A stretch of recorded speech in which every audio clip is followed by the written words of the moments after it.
Assalamualaikum warahmatullahi wabarakatuh. Bertemu lagi dengan Bapak.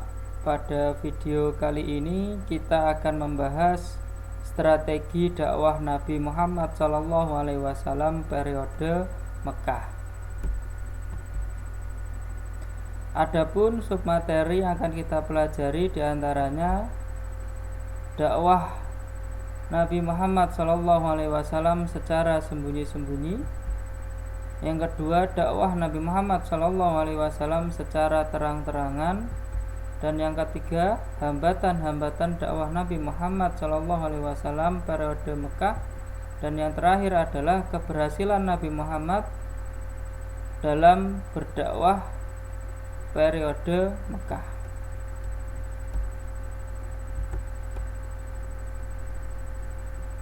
Dalam kesempatan yang telah lalu, Bapak meminta kalian untuk mencari informasi berkenaan strategi dakwah Nabi Muhammad SAW periode Mekah. Maka di sini kita klasifikasikan ada dua strategi yang dilakukan, yakni secara sembunyi-sembunyi dan secara terang-terangan. Dakwah Nabi Muhammad SAW periode Mekah dilakukan secara sembunyi-sembunyi. Ini bermula dari pengalaman Nabi Muhammad SAW memperoleh wahyu pertama, yang mungkin sudah kita ketahui sejarahnya atau kisahnya, bagaimana Nabi Muhammad SAW memperoleh wahyu pertama. Ini ketika Nabi Muhammad SAW sedang bertahanus di Gua Hira, maka di sana Nabi Muhammad didatangi oleh malaikat Jibril. Di sana malaikat Jibril menyampaikan wahyu, yakni surat Al-Alaq ayat 1 sampai 5. Kejadian ini menjadikan Rasulullah kebingungan karena pengalaman pertama. Maka beliau menceritakan pengalaman tersebut kepada Khadijah, istrinya. Maka keesokan harinya kemudian Khadijah mengajak Rasulullah bertemu dengan saudaranya, dikatakan juga saudara sepupu, yakni Waraqah bin Naufal. Nah, ini mungkin ada sedikit perbedaan pendapat berkenaan siapa ini Waraqah bin Naufal. Namun dalam sirah dijelaskan sebagai saudaranya atau sepupunya. Maka Waraqah bin Naufal ini dikenal seseorang yang lurus dan secara akidah masih memegang akidah Nabi sebelumnya. Jadi ajarannya belum tercampuri seperti halnya masyarakat jahiliyah kala itu. Maka oleh Waraqah bin Naufal disampaikan apa yang ditemui oleh Nabi Muhammad SAW adalah sesuatu atau seseorang. Kalau seseorang mungkin tidak pantas ya, karena ini malaikat. Bahwasanya yang menemui Nabi Muhammad SAW adalah malaikat Jibril, yang pernah juga menemui Nabi Musa. Ini kisah yang menarik berkenaan bagaimana Nabi Muhammad SAW memperoleh wahyu pertama. Maka setelah itu Jibril tidak muncul lagi dalam waktu yang lama, sampai kemudian pada malam ke-40 wahyu kedua muncul, yakni surat Al-Mudaththir ayat 1 sampai 7. Ini menjadi awal kemudian Nabi Muhammad melakukan dakwahnya. Namun karena kondisi masyarakat Mekah yang kemudian masih cukup sulit untuk menerima ajaran yang baru, maka Nabi melakukan dakwah ini secara sembunyi-sembunyi.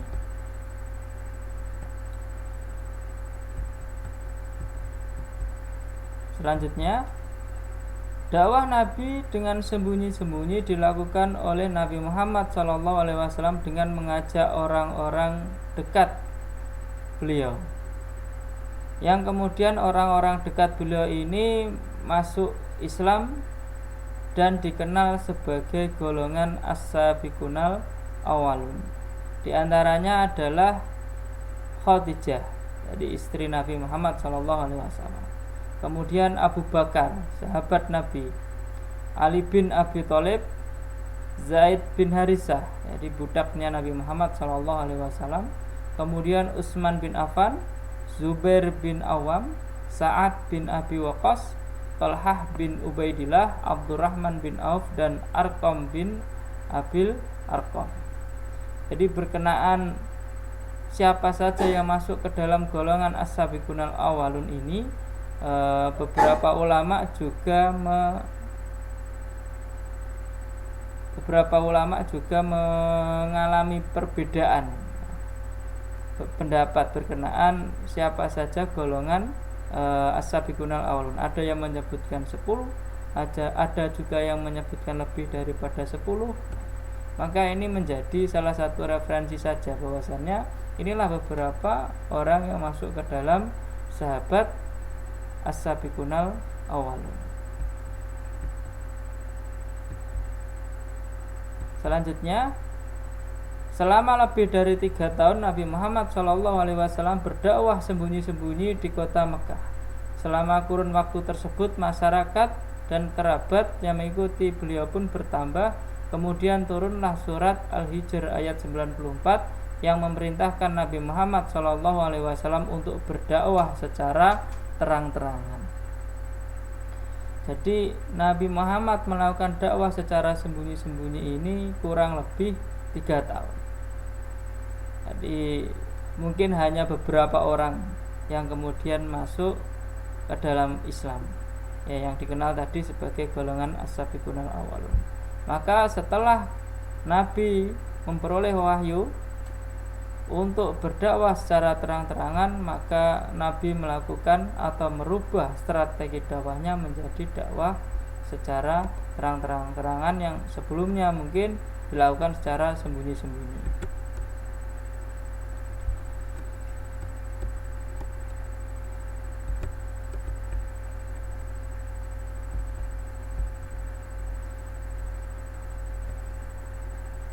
Setelah Nabi Muhammad SAW menerima wahyu tersebut, beliau memulai dakwah dengan terang-terangan. Nabi Muhammad SAW mengumpulkan seluruh keluarganya di Bukit Sofa untuk mengajak mereka beriman kepada Allah Subhanahu wa Ta'ala.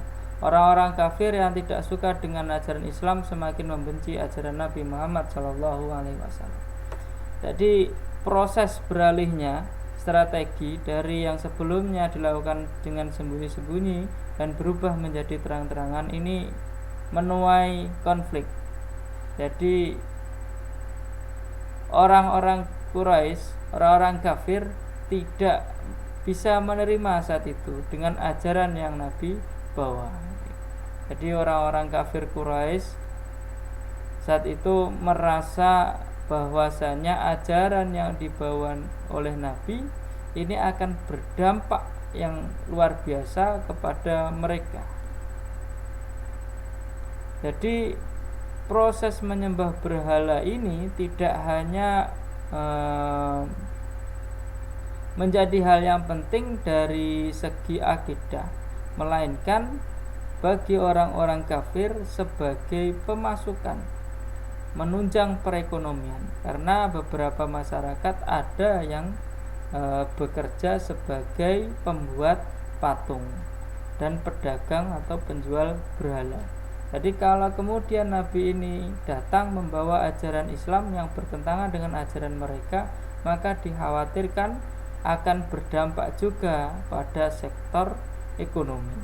Jadi imbasnya itu tidak hanya dari segi akidah saja, tapi juga dari segi ekonomi yang akan dirasakan oleh orang-orang kafir saat itu.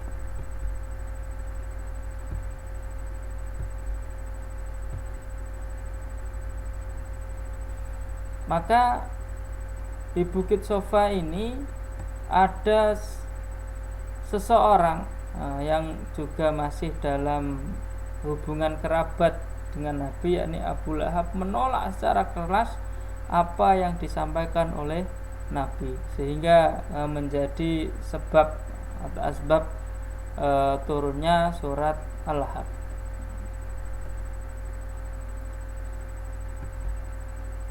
dakwah secara terang-terangan ini menimbulkan dampak atau efek sehingga orang-orang kafir melakukan penyiksaan terhadap kaum muslim, yaitu dengan menghalangi hamba sahaya dan orang lemah. Jadi yang menjadi sasaran pertama ini adalah hamba sahaya dan orang lemah, termasuk budak di dalamnya.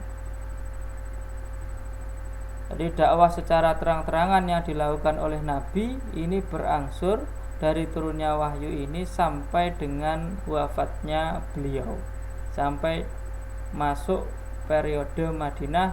Nabi melakukan strategi dakwah secara terang-terangan. Namun pada proses dakwah secara terang-terangan ini Allah memberikan kekuatan kepada Nabi Muhammad SAW dengan masuknya Islam Hamzah dan Umar bin Khattab. Jadi seseorang yang dikenal tegas dan pemberani, yang setidaknya menjadi benteng atau tameng umat Islam ketika menghadapi penyiksaan atau serangan-serangan yang dilakukan oleh kafir, orang-orang kafir saat itu. Sebelum kita membahas berkenaan hambatan-hambatan dakwah Nabi Muhammad SAW di Mekah, ada sedikit hal yang harus kita pahami, bahwasannya dalam proses berdakwah ini harus melewati beberapa proses tahapan, apalagi di lingkungan yang baru. Jadi apa yang dilakukan Nabi telah diatur oleh Allah Subhanahu wa taala dengan diturunkannya wahyu. Jadi apa yang dilakukan Nabi ini tidak semata-mata dorongan nafsu atau syahwat, tapi melainkan dorongan wahyu.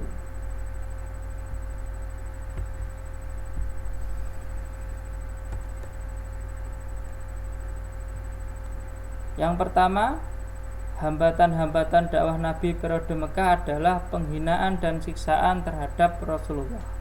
Jadi Rasulullah SAW dihina sebagai orang gila, tukang sihir, dan penghinaan yang lain, dan rumahnya pernah dilempari sampah dan kotoran.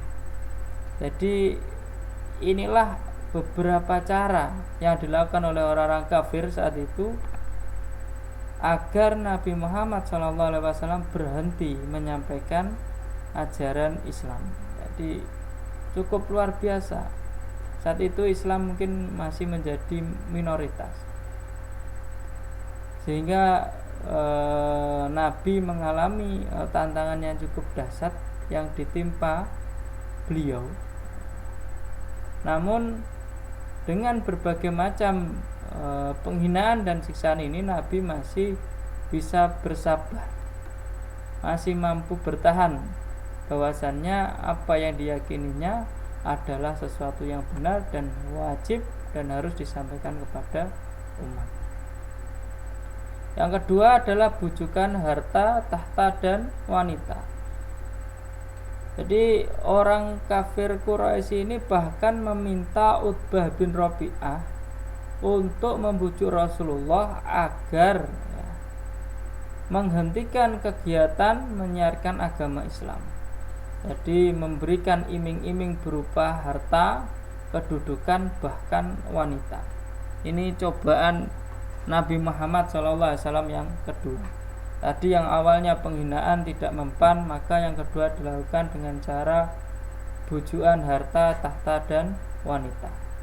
Jadi kalau tidak kuat mungkin Nabi sudah tergoda dan Islam mungkin tidak akan tersebar. Tapi kita ketahui bahwasanya seorang nabi ini bukanlah manusia biasa seperti kita.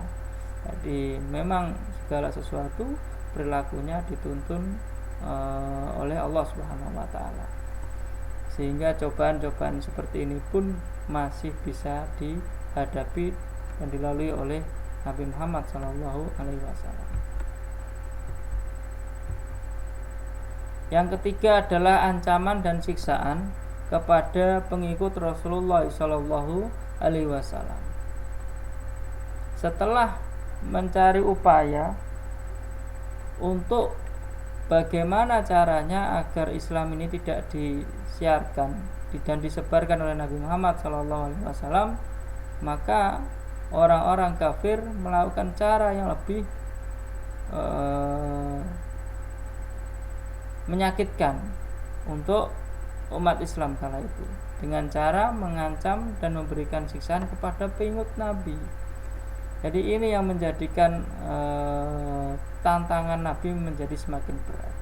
Bahwasanya kecintaannya Nabi kepada umatnya itu luar biasa, apalagi Nabi melihat umatnya disiksa dan mendapatkan hinaan dari orang-orang kafir.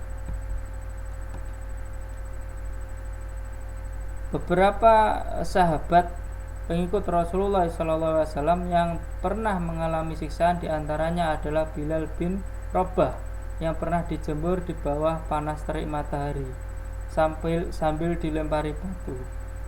Kemudian ayah dan ibu Ammar bin Yasir dibunuh dan ditusuk jantungnya oleh Abu Jahal, dan penyiksaan-penyiksaan lainnya.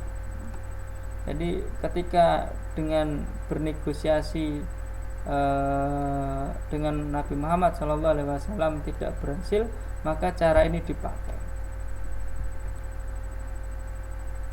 Dan cara yang paling dirasa berat yang dialami oleh Nabi diantaranya adalah kaum Quraisy mengasingkan dan memboikot Bani Hashim dan Bani Muthalib, termasuk memboikot pengikut-pengikutnya Rasulullah SAW.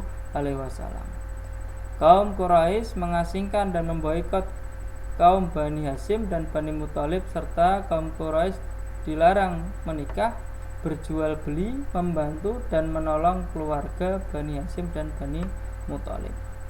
Jadi Nabi Muhammad SAW sampai diperlakukan seperti ini. Dilarang menikah, dilarang berjual beli, dilarang membantu dan menolong keluarga Bani Hashim. Jadi benar-benar diasingkan. Maka inilah yang menjadikan hambatan-hambatan Nabi yang dirasa cukup berat, ditambah lagi dengan peristiwa yang kita kenal dengan Amul Husni, tahun duka cita, di mana Nabi Muhammad SAW dalam waktu yang tidak lama ditinggal wafat oleh istrinya Khadijah dan Abu Thalib. Jadi tantangan-tantangan yang luar biasa, namun Nabi Muhammad SAW mampu menghadapi. Sehingga kalau kita cermati, apakah dakwah periode Mekah ini tidak ada keberhasilan yang dialami Nabi ketika berdakwah? Jadi ada beberapa hal yang bisa kita ambil hikmah, beberapa faktor yang menjadi pendukung keberhasilan dakwah Nabi. Yang pertama adalah keteguhan dan kesabaran Rasulullah SAW. Sebagai seorang Nabi harus memiliki sifat sabar. Ini yang harus kita contoh, bahwasanya dalam berdakwah kesabaran ini menjadi kunci daripada keberhasilan. Yang kedua adalah masuknya Islam orang-orang yang memiliki kekuatan dan pengaruh besar dalam dakwah Islam. Jadi Umar bin Khattab dan Hamzah ini menjadi pelopor perubahan. Yang awalnya dakwah secara sembunyi-sembunyi berubah menjadi dakwah terang-terangan. Ketika mengalami hambatan, maka dengan hadirnya Umar bin Khattab dan Hamzah ini menjadi kabar gembira terus untuk Nabi dan dalam memudahkan penyebaran ajaran Islam. Yang ketiga adalah dukungan dari keluarga dan sahabat. Yang keempat, setiap langkah dakwah atas petunjuk wahyu. Ini yang saya singgung tadi, bahwasannya setiap apa yang dilakukan oleh Nabi adalah berdasarkan petunjuk wahyu. Dan yang terakhir adalah pertolongan dari Allah Subhanahu wa ta'ala. Jadi itu beberapa hal yang bisa Bapak sampaikan dalam video kali ini. Strategi dakwah Nabi Muhammad SAW pada periode ini dilakukan dengan sembunyi-sembunyi dan terang-terangan. Kemudian hambatan-hambatan tadi sudah Bapak jelaskan. Dari hambatan-hambatan ini kita bisa melihat bahwasanya perjuangan yang dilakukan oleh Nabi sangat berat. Maka ketika Islam sudah bisa tersebar luas sampai ke negara kita, sampai ke seluruh dunia, bahkan orang-orang Eropa, orang-orang Barat saat ini banyak yang berbondong-bondong masuk Islam, maka sebagai bukti kecintaan kita kepada Nabi Muhammad SAW, kita harus turut sebagai bentuk kecintaan dan kewajiban kita sebagai umat Islam untuk berdakwah, menyampaikan apa yang disampaikan Nabi. Kita sampaikan kepada saudara-saudara kita, tetangga-tetangga kita, bahwasanya Islam inilah adalah ajaran yang paling benar, dan ajaran yang akan membawakan keselamatan kepada orang-orang yang memegang teguh. Mungkin itu saja yang bisa Bapak sampaikan, kurang lebihnya mohon maaf. Wassalamualaikum warahmatullahi wabarakatuh.